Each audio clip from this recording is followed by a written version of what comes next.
आप ये समझते हो जो बाबा साहब की तस्वीर लेके आ गया ये तो हमारा आदमी है। आज आपको पता लगा आपका आदमी कौन है, कौन आपकी लड़ाई लड़ता है, कौन है।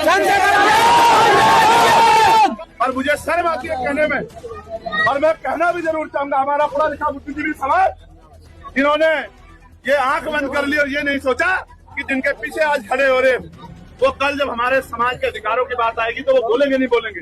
जिन नेताओं के मुंह से, उत्तर प्रदेश के बड़े बड़े नेता जिनके मुंह से दो शब्द नहीं निकले, गलत तो कह सकते थे, उन परिवारों के लिए न्याय की मांग तो कर सकते थे, उन परिवारों की आवाज तो उठा सकते थे, अब आके उनके साथ तो खड़े हो सकते थे, लेकिन क्योंकि उनका आपसे चुनावी रिश्ता में जिनकी बात कह रहा हूँ आप समझ गए होंगे। इतने बड़े अपमान पे बताओ इससे बड़ा अपमान हो सकता है क्या? पिछले 20 साल में आपने कोई ऐसी घटना सुनी है क्या? इतनी बड़ी घटना पे जिनके मुंह से दो शब्द नहीं निकले कि भाई इन लोगों ने गलत किया, इन पे कार्रवाई होनी चाहिए, सिर्फ जाति की वजह से कल वो सत्ता में आने के बाद आपके अधिकार दे देंगे। ये बाबा साहब की फोटो लेके कोई आ जाएगा उससे भरोसा मत करना। आपका भरोसा जब तक चंद्रशेखर के साथ है तभी अन्याय करने वालों को सजा मिलेगी। इससे पहले भी घटना बता क्या तो मंत्री जी को नहीं पता या मुख्यमंत्री जी को नहीं पता कि 1 लाख रुपए में आजकल मोटरसाइकिल भी नहीं आती, महंगाई उस तरफ चढ़ गई है, ये भी नहीं पता सरकार को। बिल्कुल। और अगर आज ताकत हमारे हाथ में होती तो क्या कर गुंडा ये इकट्ठा कर पाता बताओ पहले। और अगर कर भी देता तो वो गुंडा तो सजा पाता। अड़ोसी पड़ोसी कई जिलों के लोग गुंडे दिल में घुस जाते हैं कि ऐसी घटना नहीं करनी है, चंद्रशेखर छोड़ेगा नहीं।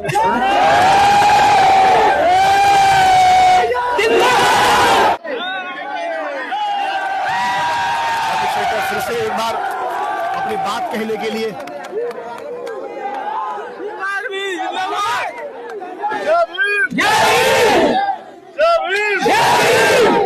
प्यारे साथियों, आज आपको पता है कि इस पीड़ा की घड़ी में हमें आपके साथ उस परिवार के बीच में आना पड़ा है।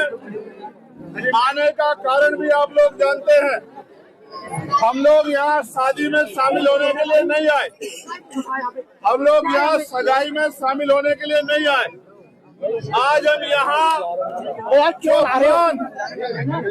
हमारे परिवार का हुआ है और जिस तरह की तकलीफ में हमारा परिवार है उनके दुख को बांटने के लिए और उनको ये विश्वास दिलाने के लिए कि वो अकेले नहीं है, पूरा समाज और हर वो व्यक्ति जिसके अंदर नैतिकता है, जो न्याय को मानता है, जो इंसानियत के धर्म को मानता है, वो सब लोग उनके साथ हैं। यही संदेश देने के लिए आज हम सब लोग यहाँ आए।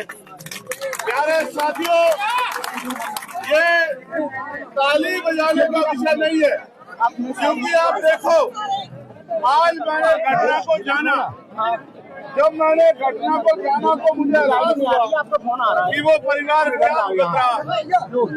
मैं उन बेटियों से मिला, वो बेटियां खाना नहीं खा रही है, वो पानी तक नहीं पी रही है, उनकी माँ और उनके पिता उनके आगे हाथ जोड़ रहे हैं, वो बच्चियां आंसू रो रही है। वो आंसू तो देखने में पानी के हैं लेकिन उन आंखों से खून बह रहा है, क्योंकि जिन आंखों में सपने थे बड़े बड़े, आज उन सपनों को कुछ गुंडों ने गुंडागर्दी के जरिए उन सपनों को चकनाचूर कर दिया।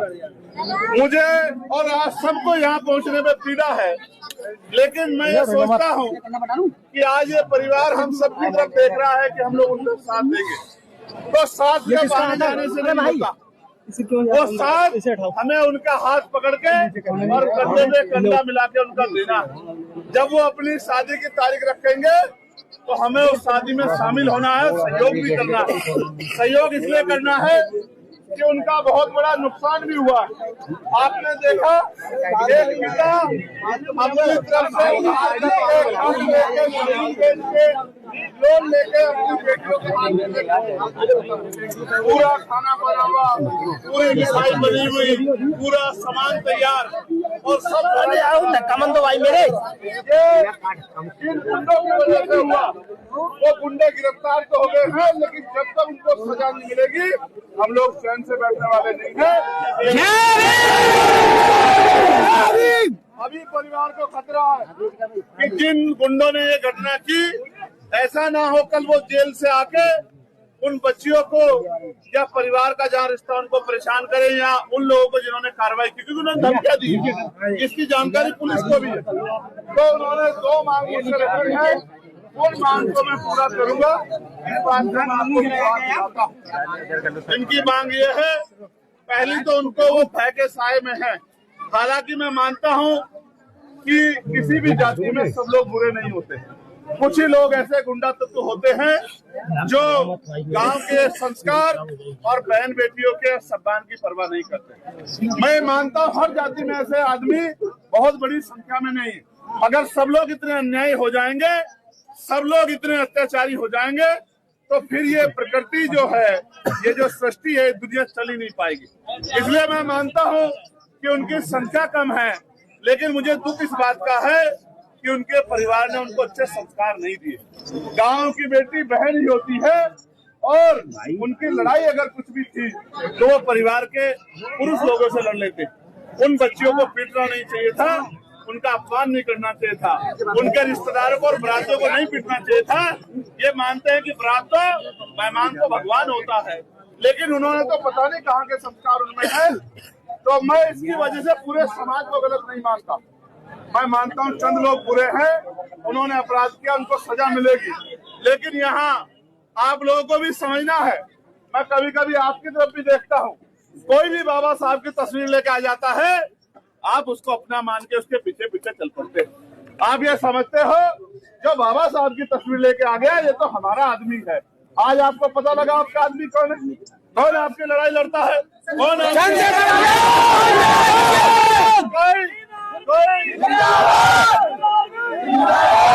चुनाव के समय बाबा साहब की तस्वीर लेके आ जाता है, नारा लगाता है कि हम भी दलित पिछड़ों के जैसी हैं और हमारे लोग, और मुझे शर्म आती है कहने में, और मैं कहना भी जरूर चाहूंगा, हमारा पढ़ा लिखा बुद्धिजीवी समाज जिन्होंने ये आंख बंद कर ली और ये नहीं सोचा कि जिनके पीछे आज खड़े हो रहे वो कल जब हमारे समाज के अधिकारों की बात आएगी तो वो बोलेंगे नहीं बोलेंगे।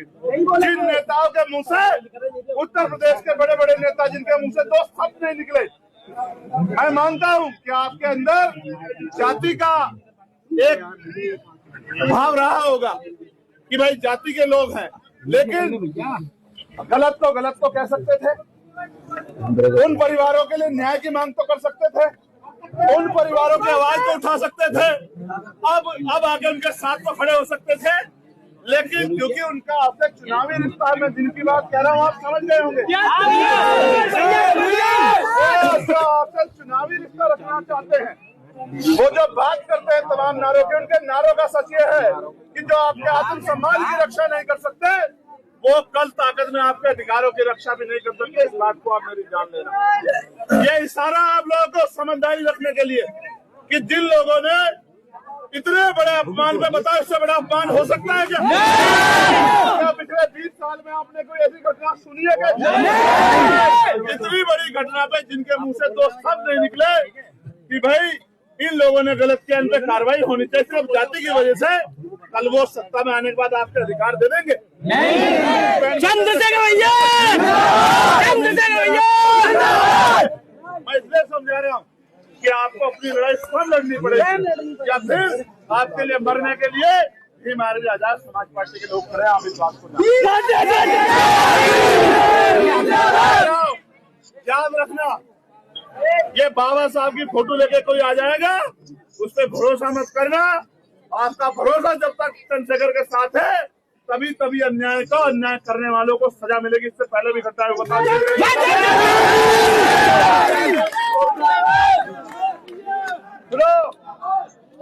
गिरफ्तार और घोषणा पे 15 हो गए नहीं हो गए? भैया मेरा वॉलेट दे रहा है, किसी को मिला तो बता दीजिए। यार शांत रहे।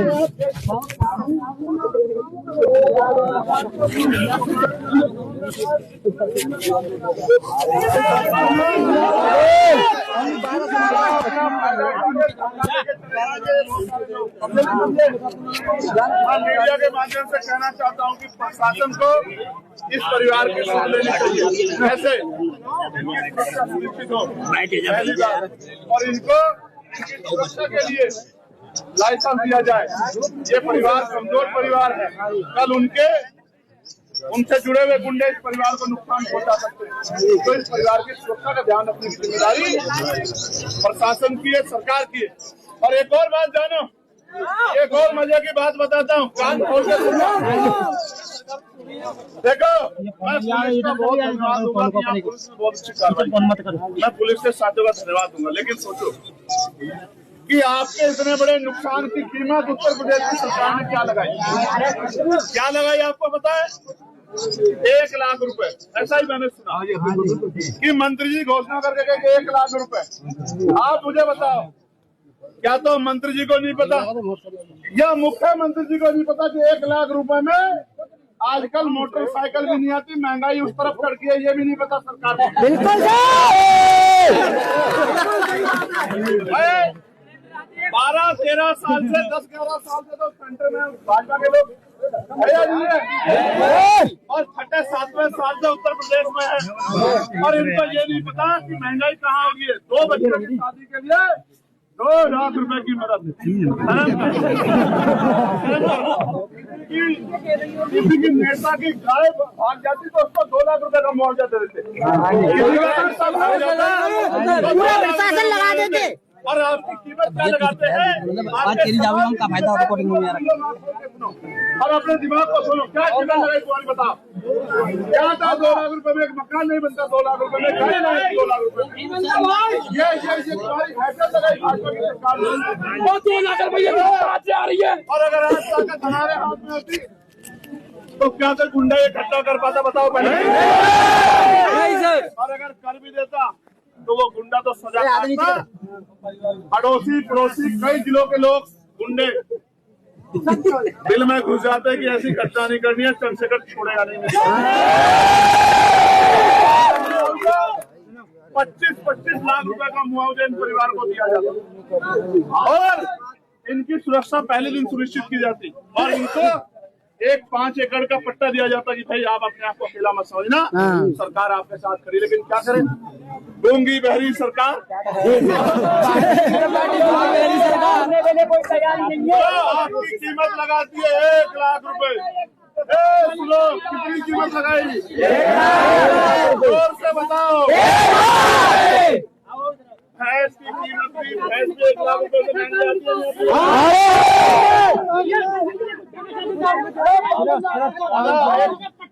अब हम खत्म करते हैं अपनी मुझे सुन लो।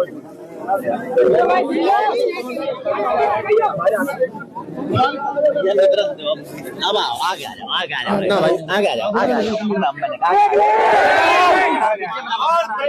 यार यही तो गड़बड़ है। क्या कर रहे हो? क्या चल रहे हो? सरकार में जो कहते हैं वोट दे दो हमारा नारा है, एडीए पता नहीं क्या बताते। और दूसरे कौन है जो 1 लाख रुपए कीमत लगाते हैं? दोनों ही आपके लिए नुकसानदायक है। आपकी रक्षा सुरक्षा संभव होगी तो जब चंद्रशेखर आजाद ताकत में आएगा तभी संभव होगी, और कोई रास्ता नहीं है। तो अपनी सोच को मजबूत रखोगे नहीं रखोगे? क्या इसी अन्याय को सहते रहोगे? बताओ। एक बाबा आए कह रहे जमीन का पट्टा दबा लिया। हमारा दलित नेता चंद्रशेखर आजाद है। अभी पट्टा जो लोग दबाए हैं ना, आप कागज दे दो, वो पट्टा उगल देंगे, आप चिंता मत करो। और जिस दिन ताकत होगी एक की जगह 2 पट्टे देंगे आपको। आप अपने कागज गाड़ी पहुंचा दो, बाकी हमको छोड़ दो।